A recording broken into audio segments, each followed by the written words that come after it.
ಅಲ್-ಬುರ್ನಿಯಾ 11ನೇ ಶತಮಾನದ ಭಾರತ ವಸ್ತುಸ್ಥಿತಿ ಬಗ್ಗೆ ನಿಜ ವರದಿ ನೀಡಿದ ಅರಬ್ ವಿದ್ವಾಂಸ. ಅವನು ಪಂಜಾಬ್ನಲ್ಲಿ ನೆಲೆಸಿ ಸಂಸ್ಕೃತ ಕಲಿತನು. ಅಲ್-ಬುರ್ನಿ ಇವನು 11ನೇ ಶತಮಾನದ ಭಾರತದ ವಸ್ತುಸ್ಥಿತಿ ಬಗ್ಗೆ ನೈಜ ವರದಿ ನೀಡಿದ. ಅಂದರೆ ಅವಾಗ 11ನೇ ಶತಮಾನದೊಳಗೆ ಭಾರತ ವಸ್ತುಸ್ಥಿತಿ, ಭಾರತ ಹೆಂಗಿತ್ತು ಅದರ ಬಗ್ಗೆ ಎಲ್ಲ ಅವನು ಮಾಹಿತಿ ಕಲೆ ಹಾಕಿದ ಅಂತ ಹೇಳ್ಬೋದು. ಇವನು ಅರಬ್ ವಿದ್ವಾಂಸ ಅಲ್-ಬುರ್ನಿ. ಅವನು ಪಂಜಾಬ್ನಲ್ಲಿ ನೆಲೆಸ್ತಾನೆ. ಸಂಸ್ಕೃತವನ್ನು ಕಲಿತಾನೆ, ಸಂಸ್ಕೃತ ಭಾಷೆಯನ್ನು ಕಲಿತಾನು. ಆತನಿಗೆ ಭೌತಶಾಸ್ತ್ರ, ರಾಸಾಯನಿಕ ಶಾಸ್ತ್ರ, ಲೋಹಶಾಸ್ತ್ರ, ಭೂಗೋಳಶಾಸ್ತ್ರ ಬಗ್ಗೆ ಅಪಾರ ಜ್ಞಾನ ಇತ್ತು. ಅಲ್-ಬುರ್ನಿಗೆ ಫಿಸಿಕ್ಸ್ ಗೊತ್ತಿತ್ತು, ಕೆಮಿಸ್ಟ್ರಿ ಗೊತ್ತಿತ್ತು ಮತ್ತು ಜಿಯೋಗ್ರಫಿಕ್ ಬಗ್ಗೆ ಅಪಾರ ಜ್ಞಾನವಿತ್ತು. ಆತ ಹಿಂದೂಗಳ ವಿಜ್ಞಾನವನ್ನು ಮೆಚ್ಚಿಕೊಂಡನು. ಅಂದರೆ ಆತನ ಹಿಂದೂಗಳ ತತ್ವಜ್ಞಾನ, ಹಿಂದೂಗಳ ಆಚರಣೆ ಸಂಪ್ರದಾಯ ತತ್ವಗಳನ್ನು ಕಳೆದುಕೊಂಡನು ಅಂತ ಹೇಳ್ಬೋದು. ವಿಜ್ಞಾನಗಳನ್ನು ಮೆಚ್ಚಿ ಅವನಿಗೆ ತುಂಬ ಇಷ್ಟ ಆಯ್ತು ಅಂತ ಹೇಳ್ಬೋದು. ವಿಜ್ಞಾನ, ಸೈನ್ಸ್ ಉಪನ್ಯಾಸಿತ್ತು. ಭಗವದ್ಗೀತೆ ಬಗ್ಗೆ ಮೆಚ್ಚಿ ವ್ಯಕ್ತಪಡಿಸಿದ್ದಾನೆ. ಉಪನ್ಯಾಸಿತ್ತು ಭಗವದ್ಗೀತೆ, ಬೈಬಲ್, ಹಿಂದೂಗಳು ಬೈಬಲ್ ಯಾವುದು, ಭಗವದ್ಗೀತೆ ಬಗ್ಗೆ ಅವನು ಮೆಚ್ಚುಗೆ ವ್ಯಕ್ತಪಡಿಸಿದ ಅಂತ ಹೇಳ್ಬೋದು. ಆದರೆ ಹಿಂದೂಗಳಲ್ಲಿ ಐತಿಹಾಸಿಕ ಪ್ರಜ್ಞೆ ಕೊರತೆ ಇತ್ತು ಅಂದಿದ್ದಾನೆ. ಈತ ತೆಹ್ರೀಕ್-ಇ-ಹಿಂದ್ ಮತ್ತು ಕಿತಾಬ್-ಉಲ್-ಹಿಂದ್ ಎಂಬ ಕೃತಿ ರಚಿಸಿದ್ದಾನೆ.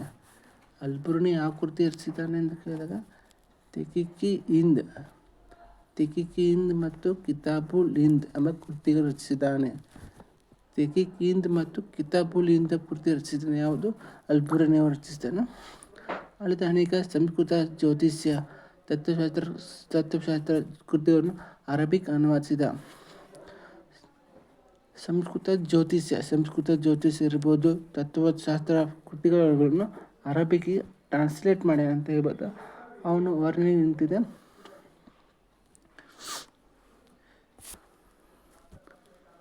ಹಿಂದೂಗಳು ತಮ್ಮ ದೇಶದ ಸಂಸ್ಕೃತಿ ಶ್ರೇಷ್ಠವೆಂದು ಭಾವಿಸುತ್ತಾರೆ. ಯಾರಾದರೂ ಅವರಿಗಿಂತ ಶ್ರೇಷ್ಠ ರಾಜ, ದೇಶ, ಸಂಸ್ಕೃತಿ ಇದೆ ಎಂದು ಹೇಳಿದರೆ ಅದು ಸುಳ್ಳೆಂದು ಹೇಳ್ತಾರೆ. ಅಲ್-ಬುರ್ನಿ ಏನು ಕಂಪೇರ್ ಮಾಡ್ತಾನೆ ಅಂದರೆ, ಹಿಂದೂಗಳು ತಮ್ಮ ದೇಶದ ಸಂಸ್ಕೃತಿ ಶ್ರೇಷ್ಠವೆಂದು ಭಾವಿಸ್ತಾರೆ. ನಮ್ಮ ದೇಶದ ಸಂಸ್ಕೃತಿ, ನಮ್ಮ ಭಾರತ ದೇಶದ ಸಂಸ್ಕೃತಿ ಹಿಂಗಿತ್ತು, ಶ್ರೇಷ್ಠ ಆಗಿತ್ತು ಅಂತ ಜನರು ಹೇಳ್ತಾರೆ. ಮತ್ತು ಯಾರಾದರೂ ಅವರಿಗಿಂತ ಶ್ರೇಷ್ಠ ರಾಜ, ದೇಶ, ಸಂಸ್ಕೃತಿ ಅಂತ ಹೇಳಿದರೆ, ನಮಗಿಂತ ಶ್ರೇಷ್ಠ ರಾಜ, ಶ್ರೇಷ್ಠ ಸಂಸ್ಕೃತಿ ಅಥವಾ ರಾಜ ಅಂತ ಹೇಳಿದರೆ ಅದೆಲ್ಲ ಸುಳ್ಳು ಅಂತ ಹೇಳ್ತಾರೆ. ಅದನ್ನು ಸುಳ್ಳು ಅಂತ ಜನ ಹೇಳ್ತಾರೆ. 4 ವರ್ಣಗಳು ರೂಢಿಯಲ್ಲಿವೆ. ಬ್ರಾಹ್ಮಣ ಮತ್ತು ಕ್ಷತ್ರಿಯರಿಗೆ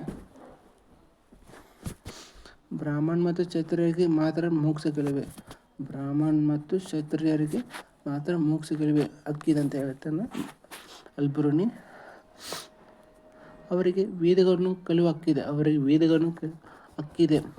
ಶೂದ್ರರು ವೇದ ಮಂತ್ರವನ್ನು ಪಠಿಸುವಂತಿಲ್ಲ. ಹೌದು, ಕೆಲ ಜಾತಿ ಶೂದ್ರರಲ್ಲ, ಅವ್ರ ಮಂತ್ರವನ್ನು ಪಠಿಸುವಂತಿಲ್ಲ. ಹಾಗಾದರೆ ಅವರ ನಾಲಿಗೆ ಕತ್ತರಿಸಲಾಗುತ್ತದೆ. ಅಂತ್ಯಜರು ಕ್ರಿಸ್ತನಿದ್ದಾರೆ. ಅವರಲ್ಲಿ ಪುಳ್ಳರು, ಚಮ್ರಾರು, ಬುಟ್ಟಿ ತಯಾರಕರು, ಬೇಸ್ತರು, ಮೀನುಗಾರರು, ನಿಗರು ಎಂಬ 8 ಜಾತಿಗಳಿವೆ. ಕೆಲ ಜಾತಿಗಳು ಎಲ್ಲ ಬರ್ತಾರೆ. ಇಷ್ಟು ಚಂಡಾಲಿ, ಬದಾಲು ಅಂತ ಕಿಲಿ ಜನರಾಗಿದ್ದರು. ಅವ್ರ ಮನೆಗಳನ್ನು ಸ್ವಚ್ಛತೆ ಮಾಡುವ ಕಾರ್ಯದಲ್ಲಿ ತೊಡಗಿದ್ದಾರೆ. ಅವರು ನಗರದ ಹೊರಗಡೆ ನೆಲೆಸಿದ್ದು, ನಿಗದಿತ ಕಾಲದಲ್ಲಿ ಮಾತ್ರ ತಮಟೆ ಬಾರಿಸುತ್ತಾ ತಾವು ಬರುವುದಕ್ಕೆ ಎಚ್ಚರಿಕೆ ನೀಡಿ ನಗರವನ್ನು ಪ್ರವೇಶಿಸಬೇಕು ಅಂತ ಇತ್ಯಾದಿ. ಮೊದಲು ರೂಢಿಯಲ್ಲಿ ಇತ್ತು ಅಂತ ಹೇಳ್ಬೋದು. ಇಷ್ಟು ದೆಹಲಿ ಸುಲ್ತಾನರ ಆಧಿಪತ್ಯ ಕಾಲ. ದೆಹಲಿ ಸುಲ್ತಾನರಲ್ಲ ಅವರು.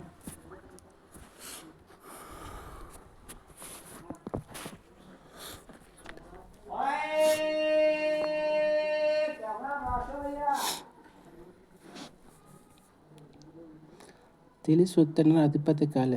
ದೆಹಲಿ ಮೇಲೆ ಸುಲ್ತಾನ ಆಳ್ವಿಕೆ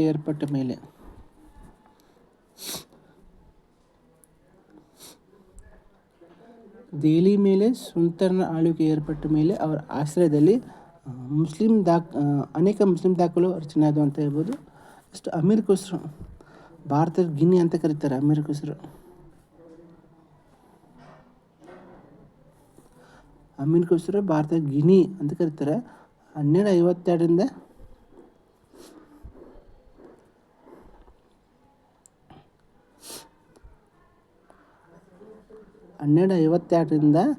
1325 ಕಾಲ ಅಮೀರ್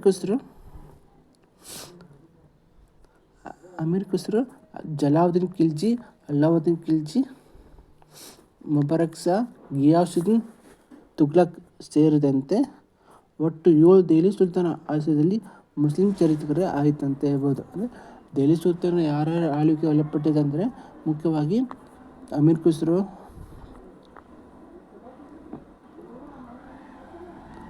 ಖುಸ್ರು, ಜಲಾವುದ್ದೀನ್ ಖಿಲ್ಜಿ, ಅಲ್ಲಾವುದ್ದೀನ್ ಖಿಲ್ಜಿ, ಮುಬಾರಕ್ ಶಾ, ಗಿಯಾಸುದ್ದೀನ್ ತುಘ್ಲಕ್ ಸೇರಿದಂತೆ ಒಟ್ಟು 7 ದೆಹಲಿ ಸುಲ್ತಾನ ಆಳ್ವಿಕೆಯಲ್ಲಿ ಮುಸ್ಲಿಂ ಚರಿತ್ರಕಾರರಿದ್ದರು ಅಂತ ಹೇಳ್ಬೋದು. ಅಮೀರ್ ಖುಸ್ರು ಇತ್ತನು ಅಂದರೆ ಜಲಾಲುದ್ದೀನ್ ಖಿಲ್ಜಿ ಅದನ್ನೆಲ್ಲ ಅಲ್ಲಾವುದ್ದೀನ್ ಖಿಲ್ಜಿ, ಮುಬಾರಕ್ ಶಾ, ಗಿಯಾಸುದ್ದೀನ್ ತುಘ್ಲಕ್ ಕಾದರ್ ಸೇರಿದ ಒಟ್ಟು 7 ದೆಹಲಿ ಸುಲ್ತಾನ ಆಳ್ವಿಕೆಯಲ್ಲಿ ಮುಸ್ಲಿಂ ಚರಿತ್ರಕಾರರಿದ್ದ. ಯಾರಿದ್ದ? ಅಮೀರ್ ಖುಸ್ರು ಇದ್ದ ಅಂತ ಹೇಳ್ಬೋದು.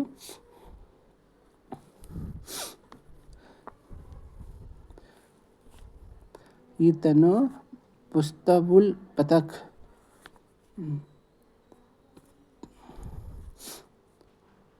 ಮುಫ್ತಾಹುಲ್ ಫತಾ, ಜಲಾಲುದ್ದೀನ್ ಸೈನಿಕ ವಿಜಯಗಳು, ತುಘಲಕ್ನಾಮ, ಇದನ್ನು ಇಂಪಾರ್ಟೆಂಟ್, ತುಘಲಕ್ನಾಮ, ತಾರಿಖ್-ಇ-ಅಲಾಯಿ, ಖಜೀ